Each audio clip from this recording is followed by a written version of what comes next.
Glad to have you back on the segment of Engendered on KAFTAN TV. And if you're just joining us, you're right on time. And like I always say, the show is just about to begin. And today on the show, we are going to be discussing something really peculiar to the female gender. I know it belongs to both the male and female gender, but the female gender, we need to prioritize it more. And we're going to be doing this particular topic of discussion with someone very important to us. Very important. Emphasis on important. Okay. Pamela said emphasis on importance. And if I don't know if it was you or Victoria that said it the last time that we're not talking about relationship today. Yes, no relationship So, today. exactly. Educative, so you have to pay Attention. And our attention. phone lines are open in case you want to call, make a contribution or ask questions. You can always call us too. And I'll always hear what you have to say. So let me introduce our guest today. Please give me time. So today, we are going to be having the Executive Director of International Society of Media in Public Health. She is a member of the Order of the Federal Republic of Nigeria, a veteran journalist and a broadcaster. So I think she has already schooled us in what we are doing right now. She's our mommy in this job that we are doing. And she's the former president of the Nigerian Association of Women Journalists. Now watch. And she has been recently appointed as champion for National Health Insurance Authority, NHIA, Leadership Development Program.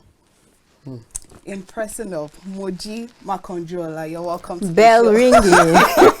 ringing. You're welcome. Welcome to the show. Yeah. Congratulations but I'm first fulfilled. Thank you. for your new appointment. Thank you. We're happy to have you here. Yeah. You're Thank you, welcome to the Chidinma, and thank you, Pamela. Pamela. Yeah. You look pretty. You look Really? Great. Yeah, you do. For her age, you. Okay. You know, women don't age. Exactly. Age is in the mind. Thank Wow. you. So I feel as young as you. I will love that. Hopefully.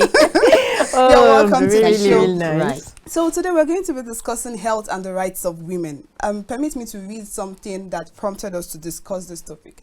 Pamela is the initiator of the stuff. Kudos to Pamela. So here we have a woman's right to the enjoyment of the highest standard of health must be guaranteed throughout her lifetime, equal to that of men. Women are affected by many of the same health conditions as men, but women experience them differently due to both genetics and the social construction of gender. Now, our first question to you now will be, we know that when we're talking about health, it's like health is a human right and it affects both the male and female gender. Why are we laying more emphasis, or why are we prioritizing the female health? Well, I think it has become imperative for us to look at women's health in a larger perspective. Okay. The things that we undergo as women, you know, during our growth, men are lucky not to have that. Men don't get pregnant. Men don't have a period. Men don't menopause. You know, men. There are some peculiarities that are singled out or that are traceable to women.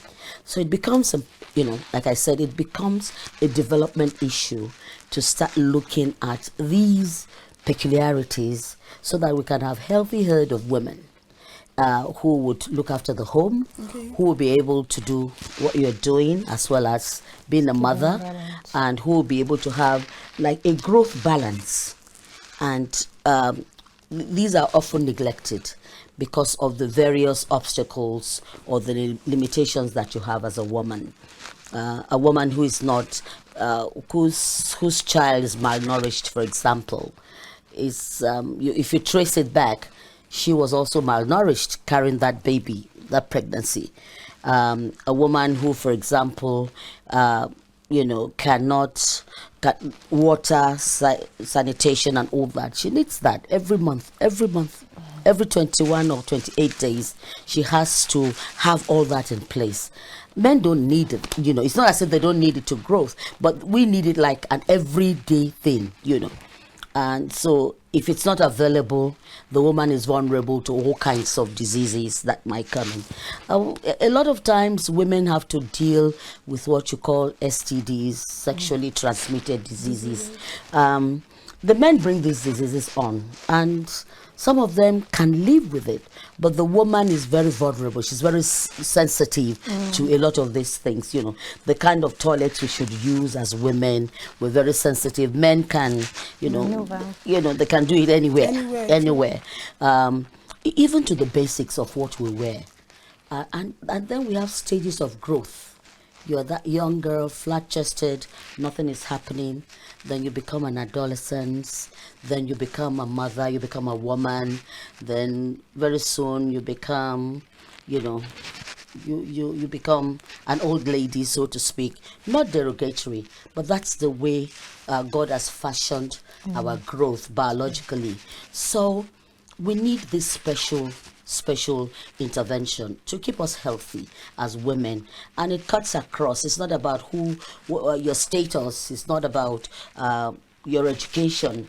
These are things that you face like every day in your life. So women need that special care, and we also need the mental balance. If you're not balanced up there, how do you work? How do you run your home? And when people say that, oh, she's just a housewife, it's much more than that. A sane woman is needed with a sound mind and good health to be able to run a home at every level of development. It's not about when you are up there. It is across board, as long as God gives lives. So I would say to us that a woman's health, it's so important. It should be an investment. It should be deliberate. It should be that any government or any set of people or any community that is worth a salt should start ensuring that women's health are guaranteed. Quality health are guaranteed always. Now, how will you rate the Nigerian healthcare system in regards to women's health? You are putting me on a hot spot. Yes, start from there. Yeah, you're putting me on the hot spot here. Well, you'll recall that most of my working life as a journalist, I reported health. I wrote a book in 2012 about the poor health indicators. And I was looking through the book just before we came on air, and I was looking at some of the statistics that I posted in that book. They still suffice. We still have them today. So we would not say that there had not been improvement, but it's like sometimes we are moving like 10 miles or 10 kilometers out there, and suddenly we go 100 kilometers back. I recall that during one of my active days, we had the government renovating tertiary institutions that worked. What has happened to them? As a young reporter, reporting even at the level of primary health care, when just Ransom Kuti was living, that's when, we were just coming on. And primary health care was working. Immunization was in double digits in terms of acceptance. Then today you look at some, you're just amazed. What happened? So is it that we don't have a system that works for all times? Is it about leadership? Is it about the infrastructure? Is it about the human resources? Is it about what? That constantly and often we're speaking to the low or to the very poor health indices that indicators that we have in this country. And any country that is developing or has developed is judged by your health status of your citizens. We're not there yet, but it hasn't been static. I just pray that we get to that level where the system is working, and we don't have as many of our human resources leaving the country because of the complaint of not having, the environment for them to perform. I've visited quite a number of hospitals or health facilities around the world. And one thing I can say to you, my sisters, is that there's nowhere you find excellence that you don't find in Nigeria. So why can't we bring that home? So we need deliberately to create an enabling environment that will continue to attract our experts to work at home. I told you I just came in from a field visit, and one of the experts there was saying to me that he trained on, he's an oncologist, people who treat people with cancer. And he said he trained in Egypt. And he said to me that, do you know that in Egypt today, they are the world-renowned experts on bladder cancer. That even the Americans go to Egypt. So, you can imagine how many experts that we have in Nigeria, all over. Yet we find our people dying. We find our children dying, our mothers dying. Unnecessary deaths that are avoidable and preventable. And this Nigerian is saying to me that he knows, he was speaking with so much passion. He said that he knows we can replicate even much more than that in Nigeria. Because he says to me that the expertise that we have in medicine alone can actually treat Africa. Yeah. So we need to, my heart bleeds, when I talk to this, because it's very emotional for me.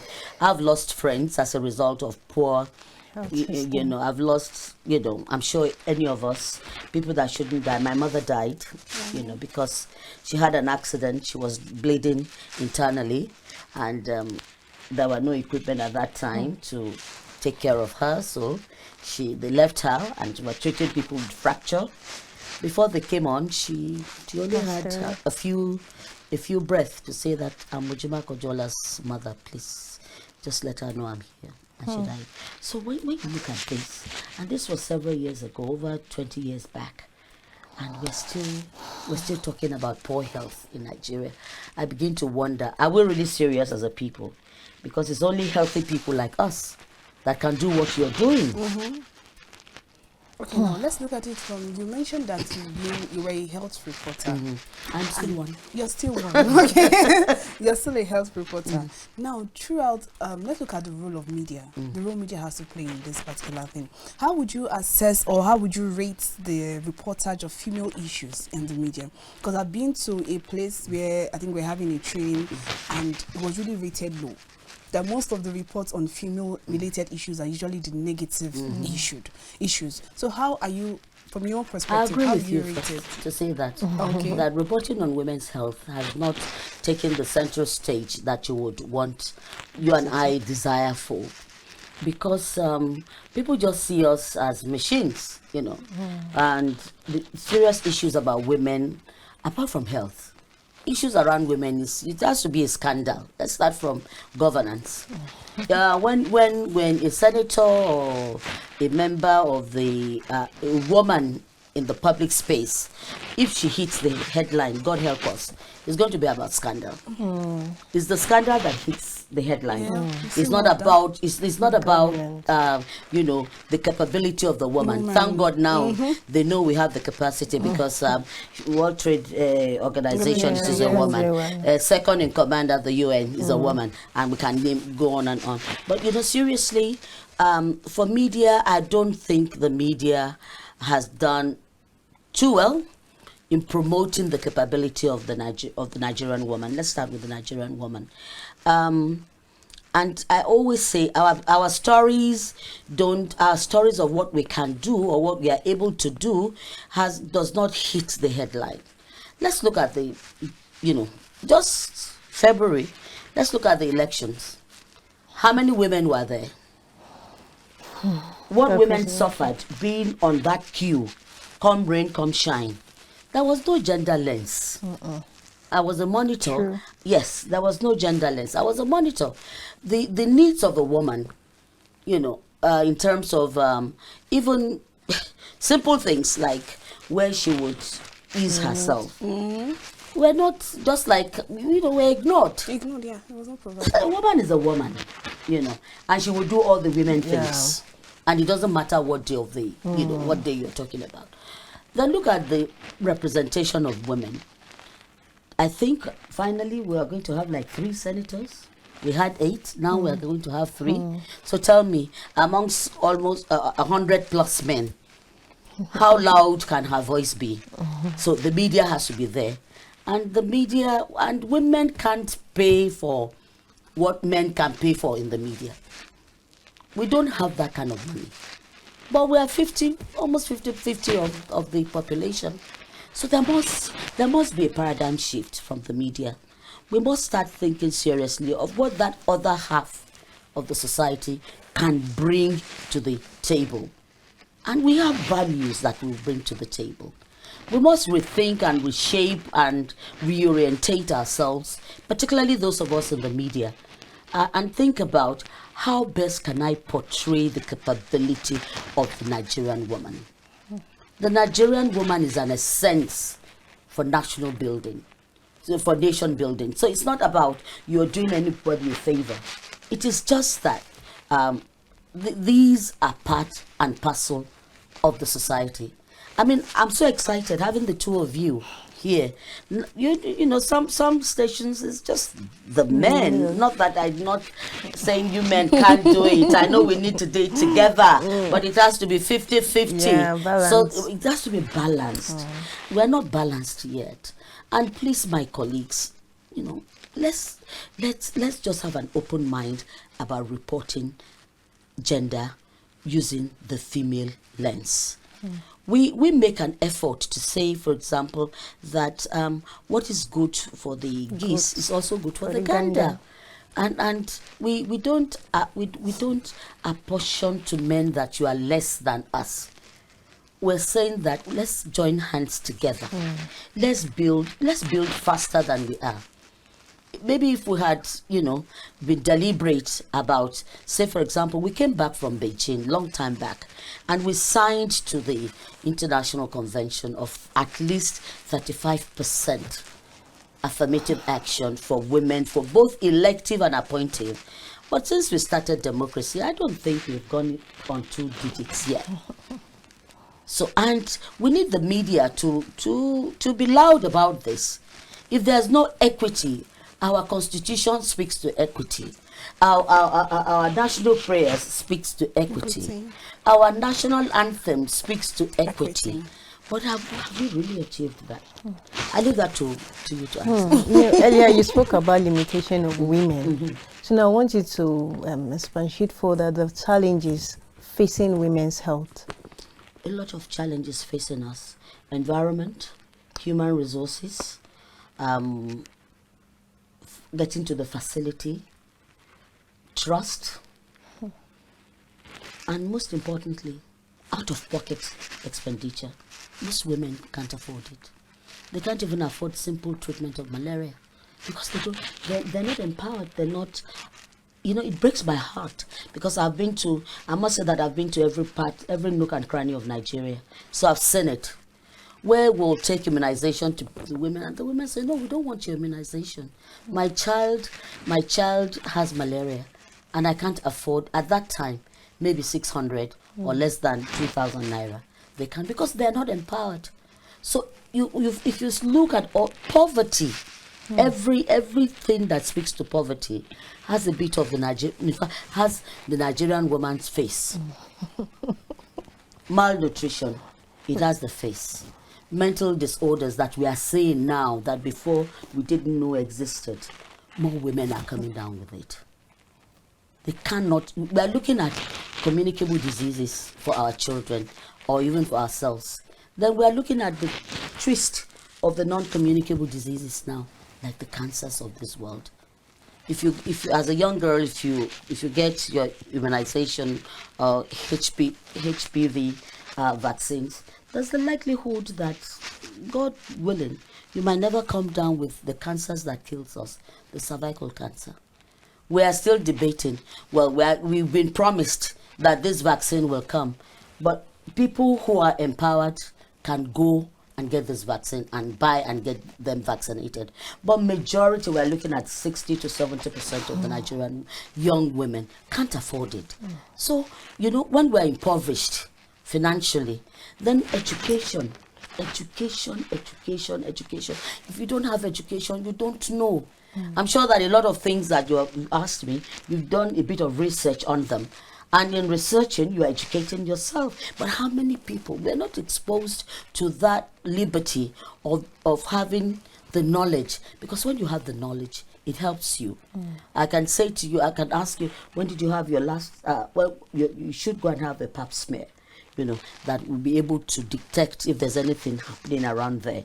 You should be able to, test. You give yourself a breast, test, so that you just look at it. But if you go to an illiterate woman who's never been to school and everything, and you are asking her, touch your breast so that if there's any lumps, this girl must be rotten. Asking me, perceptions also, tradition, culture, all these put together as what, has hindered us as women, as Nigerian women, to be able to make demands for health.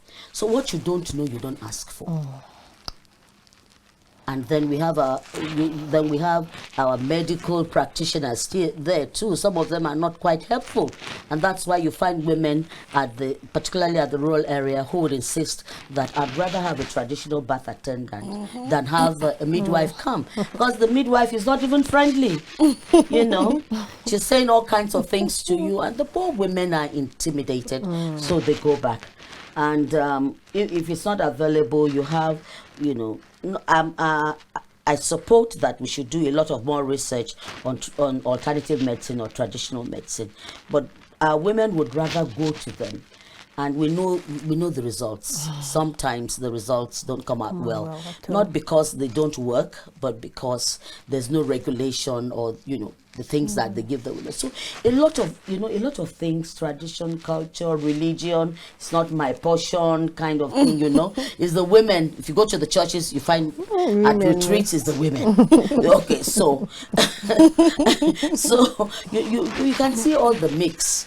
But these are things that we really can walk through with, because when I visited India and we were to understudy some women, and these women, a cluster of women who, what they do is they do biddings, and they cluster themselves together. And you wouldn't believe that because of the education that they have, they lived at that time I visited in mud houses. But the mud houses were clean. They had community leaders, like we have our market women, or or the women who led, and the community leaders had been trained. So they come when you're pregnant and you dare to say it. Here when you're pregnant, you are not supposed to talk, so that the witches of this world will not move it. But the sheer knowledge and information. So you find out that you go, the woman leader and some others who have been trained by experts, midwives, they go from home to home to remind you, tomorrow is antenatal. Don't forget to go. And then anyway, let's see, what is it that you are getting ready for this baby? You are 6 months. You have 3 more months to go. Do you have the blankets ready? Do you have your clean baskets ready? Do you have your, things that you should do normally? And you find out that the community now begin to trust their own people because they see their people in it. And then some even escort you to your ANC, that is the antenatal clinic. Do we have that here? A lot of things are beginning to erode us, because we are not prioritizing human health, so women's health. So you find out that in that community, maternal mortality dropped because the women themselves are involved. And these things that they do, this Isusu thing that they do, so that if you need a CS session, for example, you don't have to wait for Megida to come. The women can put what they have, the resources together, and be able to. Are we driving such community engagement with our women? Because at the end of the day, who suffers? Because when a woman dies in a family setup, it is not just her death. The husband too is half gone. The children that she leaves behind becomes the vulnerable of the society. So we need to start as people, as women, to start looking at other ways to do things. We must start forging ways to do things ourselves for ourselves. And I'm happy that there are voices that are being heard now, but it's not enough that we speak. It is that we walk the talk. And are we? Should ask you. Investigative journalism. We are trying our best. Okay. So now we are still discussing health and the women's rights, and we'll begin on a short break now. And when we return, Engendered continues. We'll be right back. Welcome back to the program. If you've just joined us, this is Engendered, and it's coming to you live from our Abuja studios here on KAFTAN television. Before we went on that short break, we're discussing health and right of women of Nigeria with our almighty guest, Moji Makanjuola. I love the name so much. You know, we went on that short break, we really discussed a lot. And Ms. Chidinma talked about the role of the media. Now, I would like you to talk about the role of men and boys, because I've been in so many occasions where people will just talk about women, just the whole space will be filled with women. Women are talking women things. We don't have the men. And most times you see that it's men that initiate those cultural practices or rules affecting the women negatively. So what role do you think men and boys should play? I think men and boys, they have a big role to play. We are talking about equity now. Yeah. Okay, so we're expanding our lens to bring in the next 50% of the population. We need men. Unfortunately for us, we don't have the numbers on governance, for example, at that table where the decision for the country is taken, and decisions concerning us too are taken, and our own needs as women are not brought to fore because we have not engaged the men in power, so to speak. So we need to engage with the men in power. These days, some of them have come out boldly to support the things that, you know, would make life better for the Nigerian woman. We call them the he for she. But I believe that charity begins at home. As mothers, aunties, friends, we should be able to sensitize our young one so that they see themselves on equal line with women. Not saying that, oh, I have one son and he cooks well because, you know, it's what he bet that you must help in the household chores. It doesn't make you any different. And so when he had to live on his own, it was easy for him to do it. In fact, he teaches his wife some of the Nigerian cuisine, you know, and but because from the very foundation he saw himself as, you know, as good and as equal as his sisters. Oftentimes, mothers too, we need to be able to bring up our children, give them the foundation of equality. Let a man knows that he can do as much as the woman can do. Not set aside a particular thing for, oh, that's the man's job. Oh, no, don't go to the kitchen. No, men don't, you know. But these days, men and women work. So they both need to spend quality time doing quality things at home. Yeah.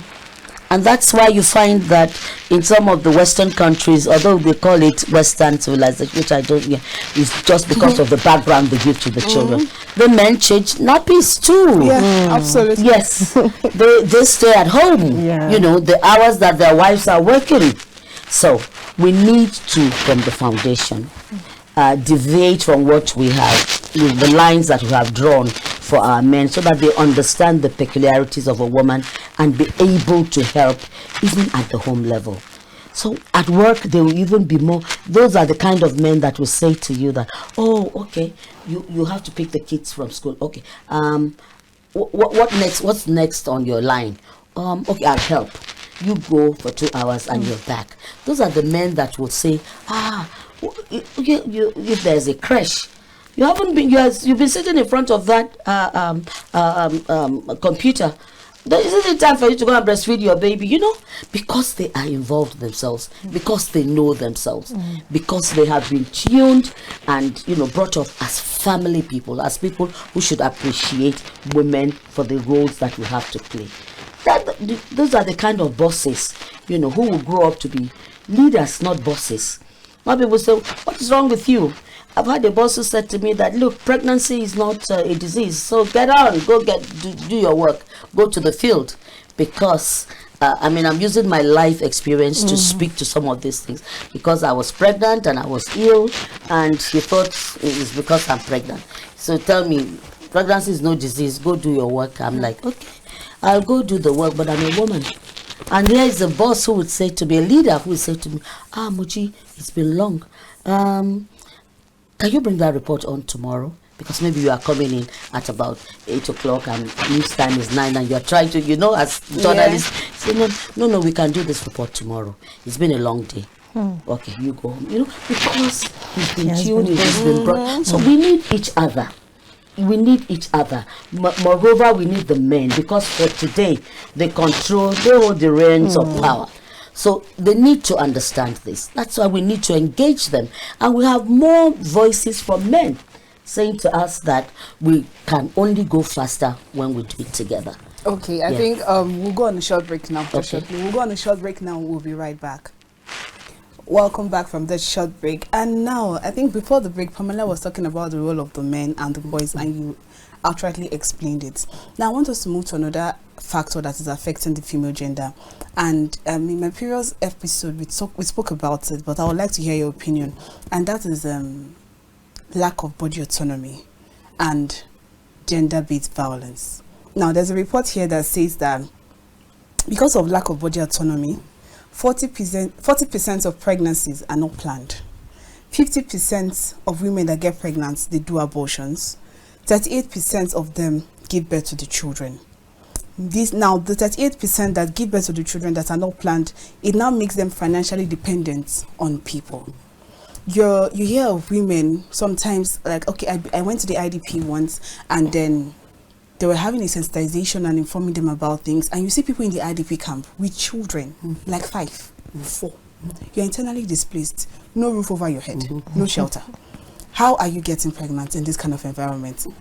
And they keep saying things like, God is the one that gives us children, right? And then they were trying to tell them to make use of contraceptives. Some of them give excuses like the men don't want them to use contraceptives, that sometimes they don't want to do it, but the men say that they must do it. Some men don't like condom. Things like that. So most of the time you hear that some women get pregnant because of what? Sometimes you hear some women say things like, if I get back in shape now, before you know it, my husband gets me pregnant again, I go out of shape and stuff like that. Most of them don't know how to say no to their partner when it comes to sex. Sometimes they want to just stay because it's their safe period. They just want to stay at that point in time, but their partners still want them to have sex with them. So how do we deal with this kind of thing? And knowing that it's a two-way thing. Marriage is a man and a woman. Apart from marriage, people that get raped get pregnant. People that are in relationship get pregnant. So how do we deal with this lack of body autonomy stuff? I think what we have not really been very loud with is family planning methods and making our women accept, and our men also buying into it.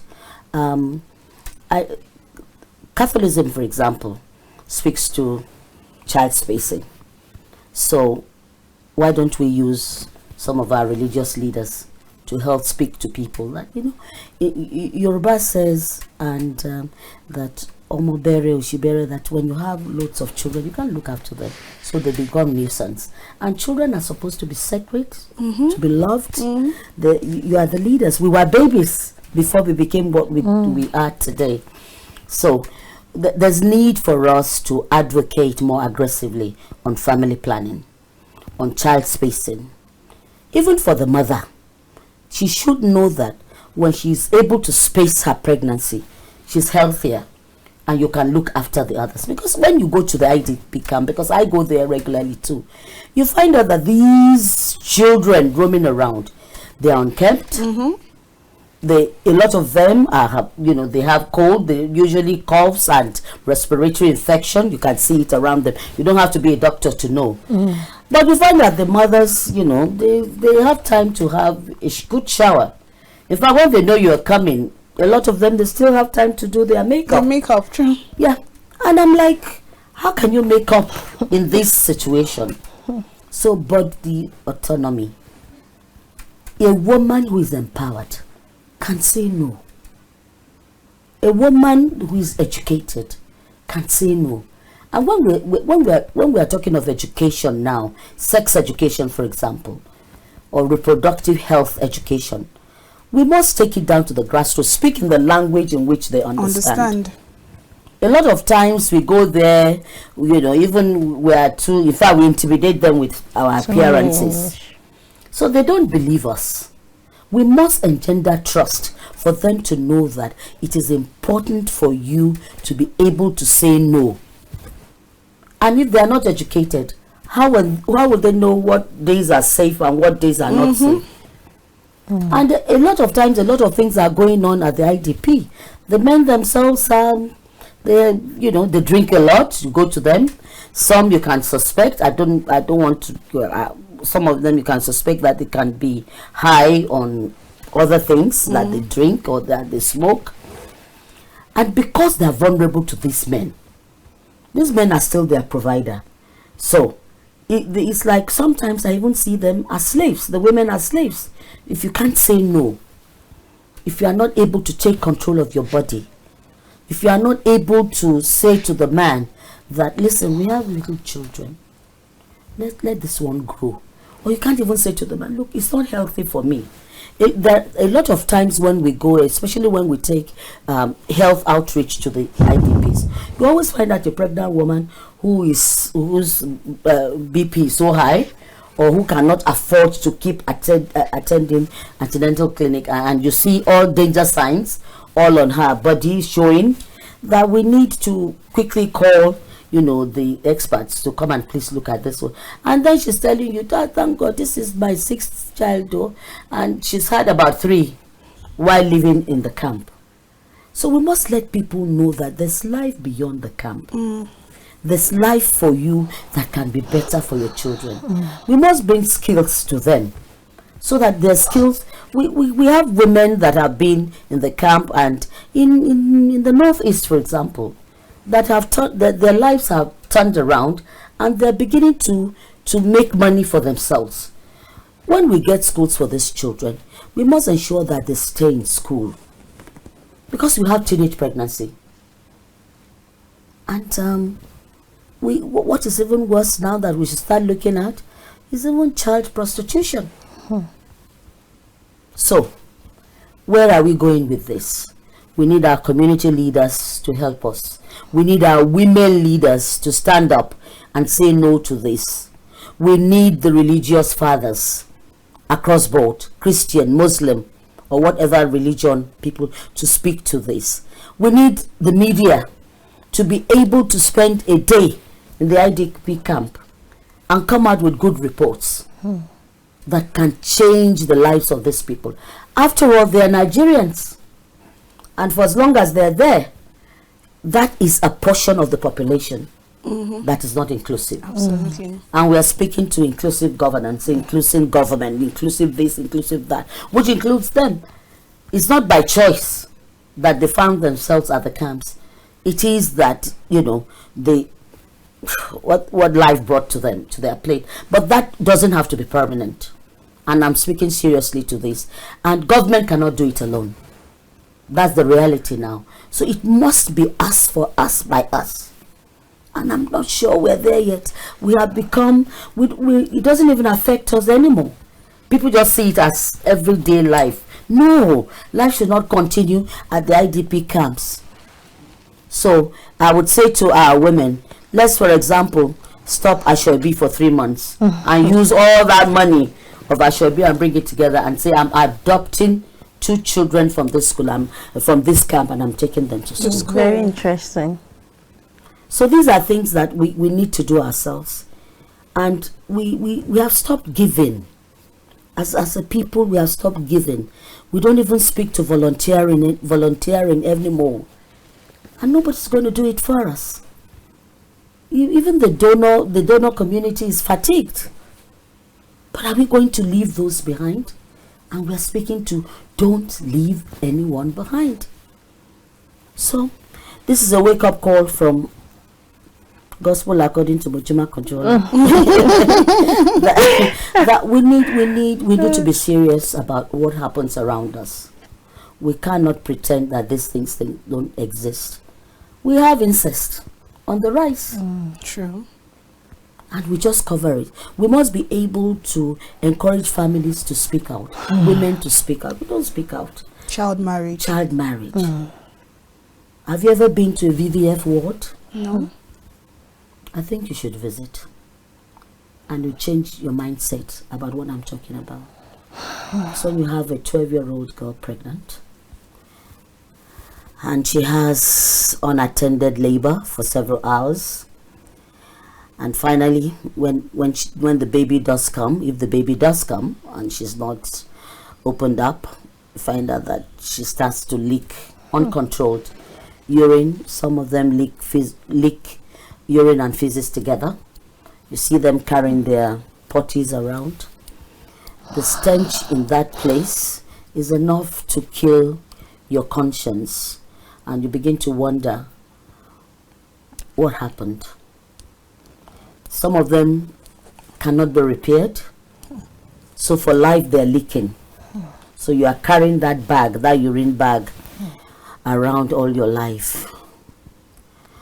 And that's one of the reasons why we must be very loud with our voices on the need to pay special attention to women's health. So you find out that it's a vicious circle. Whether you're lucky to not be at the IDP camp, there's child marriage knocking there. There's insurgency that might happen, and you become the face because you're raped. There's an accident that can happen. Armed robbers rape women now. True. You can even be at home and be raped. God forbid. But these things are happening. And they need intervention. They need health intervention. Some women have been raped and they become HIV. They carry HIV virus. Some women have been raped, STDs that can't be controlled.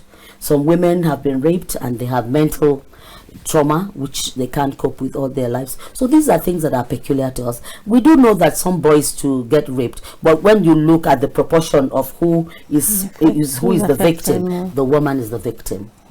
So we honestly, my heart breaks when I speak to the health needs of the Nigerian woman. But what gives us hope is that it is doable. And Nigerian media, we can't stop talking about it. Not at all. We cannot stop talking about it. We can't stop talking about it. I think something, a highlight for me from this episode is us, by us, for us, right? And it's something that she has rightly told us that we can't keep waiting for the government. It's something that we have to start by ourselves. Ladies, quit Ajaero for 3 months. Can we do that? Because literally, I was gisting with a friend, I think it was even Pamela, right? And we're talking about the fact that some people want to get married and put bills for Ajaero. They're not sure who they want to get married to. In the next few months, they're divorced and our money has wasted. If we invest it in the right things, I think it will go a long that's a way. very good advice here. So I think we all have to give into volunteering. Don't just ignore it like it's not your business. Everything is your business. It's your society. It starts with us. And you cannot keep neglecting, because in the long run, we're talking about insecurity. We're talking about people that don't go to school. If they don't go to school, they're not educated. They don't know that they can stay away from these things. You will see people in our environment, you see touts, you feel like it's not your business. But they will come and rob you, or they will come and steal from you, do something to you and to bring harm to you or your family member one way or the other. So don't neglect anybody. Us, for us, by us. And that's all we can take on today's episode of Engendered. Do well to join us next time for an interesting episode. I remain Chidinma Ufomadu. I am Pamela Ajaero. Have a good evening. And thank you for bringing me in. It was a pleasure. Bye. Bye.